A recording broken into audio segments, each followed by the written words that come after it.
Assalamualaikum warahmatullahi wabarakatuh. Rahayu, Om Swastiastu, Namo Buddhaya, Namaste, Shalom, salam kebajikan. Saya Aristiawan kembali akan memberikan atau berbagi pemahaman dan pengalaman yang mungkin akan membantu dalam kesadaran saudara-saudara semua di Rumah Sehat Nuswantara ini. Untuk kali ini saya akan menyampaikan pemahaman hakikat guru sejati. Tentunya dalam hal meditasi versi Islam. Ya.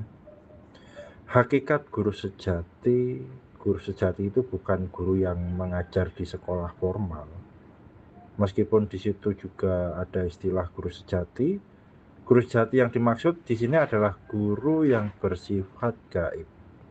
Guru gaib itulah yang menjadi dambaan para pelaku spiritual Jawa waktu itu. Di sini saya akan membahas tentang apa dan siapa guru sejati itu dalam pandangan kejawen. Tata letak guru sejati, tempat di mana dia berada masih selalu misterius karena guru sejati belum tentu berupa wujud fisik. Guru sejati itu memang figur gaib yang akan menunjukkan hidup manusia ke jalan yang lurus atau ihdinas siratal mustaqimnya. Jadi guru sejati versi Islam itu adalah yang menunjukkan jalan hidup manusia ke jalan yang lurus dan terang. Di sini kalau bahasa meditasinya adalah kundalini atau kesadaran. Guru sejati itu memang figur gaib yang akan menunjukkan hidup manusia ke jalan yang lurus. Guru sejati yang akan menuntun ke jalan yang lurus sebagai pandom atau panduming dumadi kalau bahasa saya, bahasa Jawanya. Sangkan paraning dumadi. Ketika iman ini berwujud eling ya, naik turun, kadang di cakra ajna, kadang di cakra jantung ya, atau ketika kita eling dalam logika dan eling dalam rasa, ketika itu adalah guru sejati sedang membimbing kita. Maka kalau di Jawa itu kalimatnya seperti ini, kalau memiliki keinginan, nek duwe kepinginan atau pepinginan, ya sok diunggah no, ya sok diudukno, ya kadang dinaikkan, kadang diturunkan. Dalam artian di sini kadang dipikirkan dan dirasakan. Kalau di bahasa Indonesia kan tuh seperti main layang-layang, kadang ditarik, kadang diulur gitu. Untuk mempertimbangkan dan agar kita tidak salah dalam memilih sesuatu yang bersifat bersifat fatal seperti itu. Kita harus mempercayai pada suatu yang gaib ya, karena gaib itu kalau dalam bahasa Jawanya itu Gusti Allah ya. Gusti Allah yang maha gaib juga. Kita harus mempercayai itu. Antara manusia dan Gusti Allah terdapat ribuan hijab atau aling-aling yang menutupi sehingga tidak dapat melihat secara langsung, yang disebut tabir-tabir misteri. Sesuatu yang bersifat gaib itu adalah ketidaktahuan. Ketidaktahuan itu hanya untuk orang-orang yang tidak mempelajarinya. Anggap aja Gusti Allah ya, kersaning Gusti, tapi proses tidak pernah kita pelajari. Pasrah boleh, tapi butuh perjuangan dulu, bukan hanya sekedar pasrah. Seperti itu. Untuk dapat melihat Gusti Allah secara batin, kita perlu petunjuk dari guru sejati atau kesadaran itu sendiri. Ya, orang Jawa meyakini spiritual Jawa itu Gusti Allah itu ada di dalam dirinya, manjing, ya, manjing di cakra jantung. Gusti Allah berada pada hati nurani yang paling dalam, ya, cakra jantung. Hati manusia dibagi menjadi dua sepengetahuan saya, ya. Bagian hati besar dan hati kecil. Hati besar selalu berkata sombong, menghasut, iri, dengki, dan lain-lain. Itu hati besar dalam pemahaman Jawa saya. Sedangkan hati kecil selalu mengatakan hal-hal yang bersifat baik, sabar, lembut, damai, dan lain-lain. Pada hati kecil itulah Gusti Allah bersemahyam atau lenggah atau manjing, ya. Terus namun kita tidak bisa memburu keberadaan Gusti Allah itu atau guru sejati tanpa hati yang jernih. Dalam pikiran lari ke arah-arah yang bersifat materi. Guru sejati akan lari menjauhi kita ketika kita mendekatinya secara nafsu, ya. Oleh karena itu, materi dan spiritual harus seimbang. Ingat di sini kalimatnya, materi dan spiritual harus seimbang. Di satu sisi kita wajib bekerja mencari materi, di sisi lain kita juga wajib menembah atau memuji kebesaran Tuhan atau Gusti Allah, ya. Banyak yang berpendapat bahwa guru sejati yang ada dalam tubuh manusia itu adalah Nur Muhammad. Kalau di agama Islam itu Nur Muhammad, pecahan energi dewa kalau di agama Hindu, ya. Roh Kudus kalau di agama Nasrani kita, ya. Nur Muhammad ini dalam pendapat beberapa kitab ini adalah ruh kita, ya, ruh Muhammad yang bersemahyam, pecahan energi Muhammad, Nur Muhammadnya. Pendapat itu pun mungkin ada benarnya jika dipandang dari segi Islam, ya, terutama bagi yang mendalami ilmu tasawuf di sini.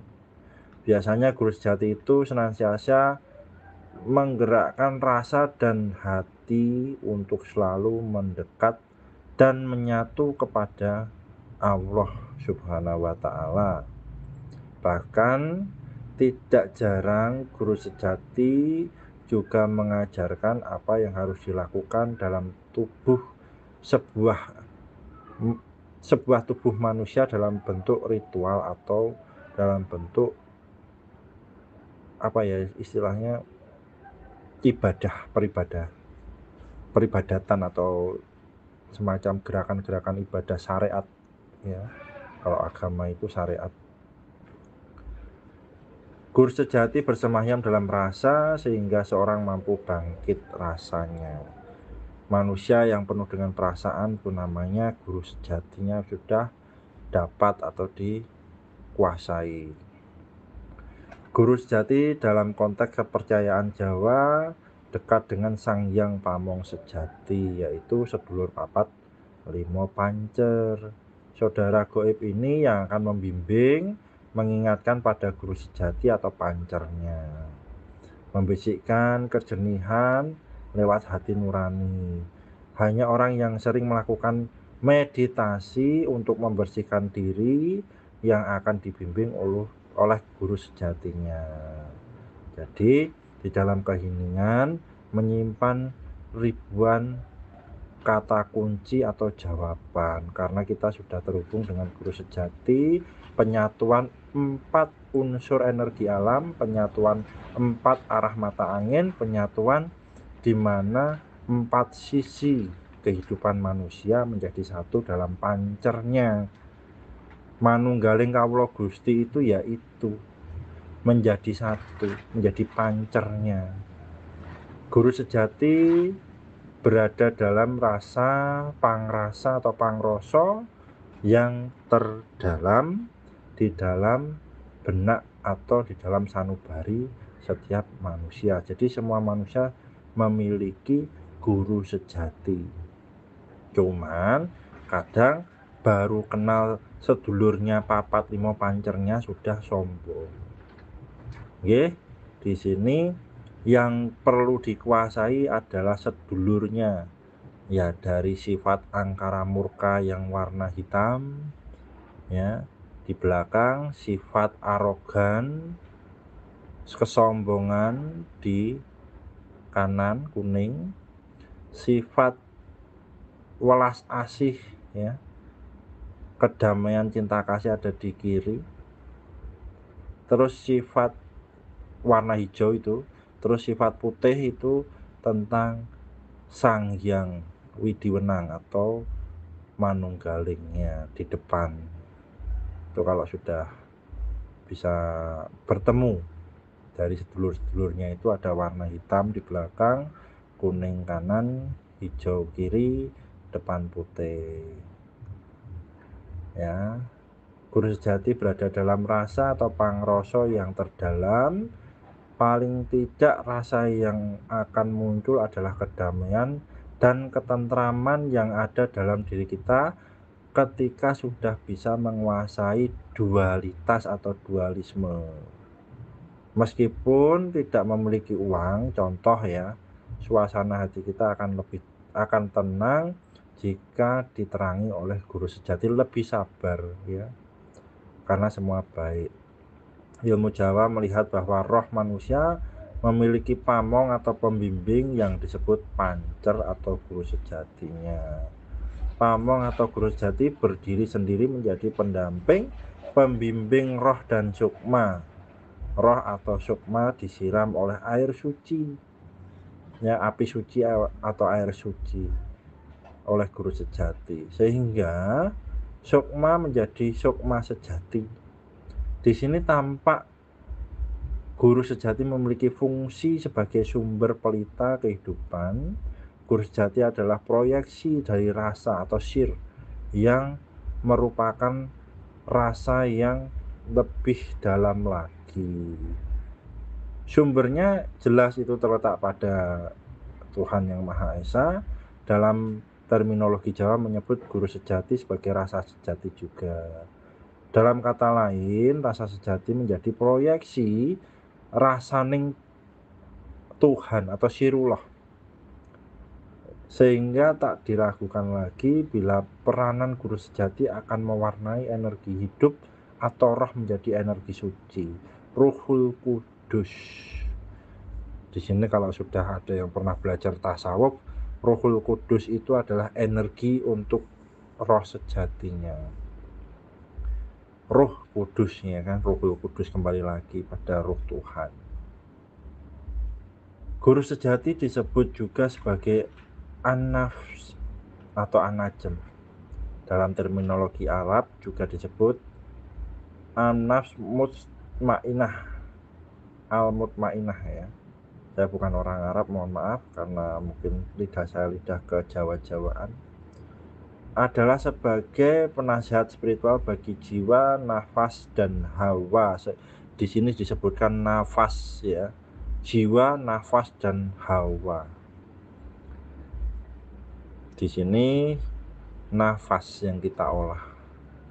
Ruhul Kudus. Di Islam juga ada Ruh Kudus, Ruhul Kudus juga ada. Jiwa perlu didampingi oleh guru sejati agar tidak dikalahkan oleh nafsu yang berasal dari jasad, organ tubuh manusia atau raga. Jiwa yang ditundukkan oleh nafsu hanya akan mengubah karakter menjadi antagonis. Kalau saya boleh meminjam kalimat menjadi karakter yang jahat. Syarat utama untuk bertemu dengan guru sejati adalah dengan laku prihatin. Prihatin itu bisa menahan lapar, bisa menahan haus, berpuasa ya. Yakni selalu mengolah rasa, terus mengolah budi pekerti, terus melatih keheningan, mengolah batin dengan cara membersihkan hati dari hawa nafsu. Dari hawa nafsu itu sedulur papat lima pancer tadi ya, dan menjaga kesucian jiwa dan raga. Laku tersebut yang akan mengetuk iman sebagai seorang manusia. Senantiasa paham guru dengan guru sejatinya. Orang yang dapat bertemu langsung dengan guru sejatinya sendiri hanyalah orang-orang yang terpilih dan pinilih Orang yang dapat bertemu dengan guru sejati, dia akan selamat karena dibimbing menuju titik akhir atau sangkan paraning dumadinya. Jadi kemana ruh kita akan berpulang? Ya kemana kita meyakini dalam perjalanan hidup kita meyakini Tuhan itu seperti apa, kita meyakini perjalanan itu seperti apa dan bagaimana. Di saat itulah tempat berpulangnya. Contoh, kita nih sebagai mata manusia yang di tubuh fisik kita, ya kita hanya terbelenggu oleh keadaan sekitar. Kalau mata, makanya disebut mata duhir. Mata duhir itu imajinasi yang masih nempel-nempel dalam lingkungan sekitar. Kita nggak tahu dunia setelah kematian ini seperti apa bentuknya. Kita hanya bisa berimajinasi. Ya, kita sama-sama nggak bisa untuk memastikan ada nggak sih kehidupan ruh itu di atas sana ketika kita berpulang di bumi ini, gitu. Makanya segeralah membuat jalan agar besok atau kelak ruh kita itu sudah pasti menemukan ihdinas sirotol mustaqimnya kalau dalam bahasa Islam itu. Jalan yang lurus kalau Indonesianya. On the track kalau Mas Riko bilang dalam bahasa tetangganya. Ya. On the track itu masuk ke alur kesemestaan atau dawe-dawe semesta itu sendiri. Selaras kalau bahasa meditasi RSN, terhubung dan selaras ya. Tidak menutup kemungkinan selama ini kita hanya diperalat atau dipaksa untuk mengimajinasikan sesuatu setelah kematian itu ada. Padahal tidak ada yang mati karena energi itu abadi ya. Kita ini Rohul Kudus tadi. Diri sejati kita ini nggak akan pernah mati karena rule atau perjalanan roh ini ditentukan oleh akal kesadaran kita, bukan akal kesadaran dari tabloid atau media-media sosial yang lain. Bahwa kesadaran itu puncaknya tetap sama, tidak ada yang lain. Hanya saja orang masih butuh bimbingan, kemudian meyakini menjadi nafsu. Nafsunya ini nafsu yang bukan nafsu batin tapi nafsu perut. Nah, buktinya sekarang banyak sekali apa ya istilahnya, oknum. Saya nggak berani memanggil dia oknum sih. Jadi organisasi yang mengatasnamakan jaminan surga namun rancu dalam mengatakan atau menjalani hidup penuh dengan keberlimpahan itu seperti apa. Bahwa jelas tertulis dalam benak pikiran kita masing-masing, kehidupan materi harus seimbang dengan kehidupan spiritual. Itu ketika manusia sudah bermateri, maka kehidupan spiritualnya cepat atau lambat tinggal soal waktu dia akan tersadarkan. Atau kalimatnya bisa lebih dipahami seperti ini: bahagiakanlah diri dulu, kemudian menemukan kenyamanan, dan kenyamanan ini akan membawa kepada keberlimpahan ya. Untuk teman-teman yang ada di RSN atau saudara-saudaraku yang ada di RSN, mohon maaf bila ada salah-salah kata. Bukan berarti saya menjadi petinggi ustadz atau kiai atau ulama. Saya hanya orang biasa yang banyak salah. Saya hanya sekedar berbagi pengalaman ketika saya memahami tentang apa itu yang namanya guru sejati atau Rohul Kudus atau Roh Kudus atau Nur Muhammad. cahayanya. Sedikit tambahan juga, meditasi itu adalah untuk menenangkan jiwa, tadi juga disebutkan jiwa, nafas, dan hawa. Jiwa itu adalah otak kita, nafas itu adalah roh kita, hawa itu adalah nafsu kita. Jadi kalau diarahkan dalam pemahaman cakra, jiwa, otak adalah ajna, ya, yang menggerakkan tubuh itu jiwa, yaitu ajna. Kemudian nafas kita yaitu cakra jantung kita, di paru-paru kita, Rohul Kudus kita. Terus hawa, hawa itu nafsu, hawa nafsu di cakra perut kita. Maka kalau sedang ingin memutuskan sesuatu yang besar dalam kehidupan, kadang dipikirkan, kadang dirasakan dengan meditasi, dengan diam, maka banyak sekali intuisi atau banyak sekali pikiran dan perasaan yang perlu dipertimbangkan agar kita melatih kebijaksanaan sebagai makhluk spiritual yang memiliki sifat-sifat kemanusiaan. Oke, di sini sekian dari saya. Semoga bisa memberikan pemahaman bagi yang sedang mulai dan mencari tentang guru spiritual atau guru sejati itu sendiri. Salam Rahayu, Om Swastiastu, Namaste, Namo Buddhaya, salam kebajikan.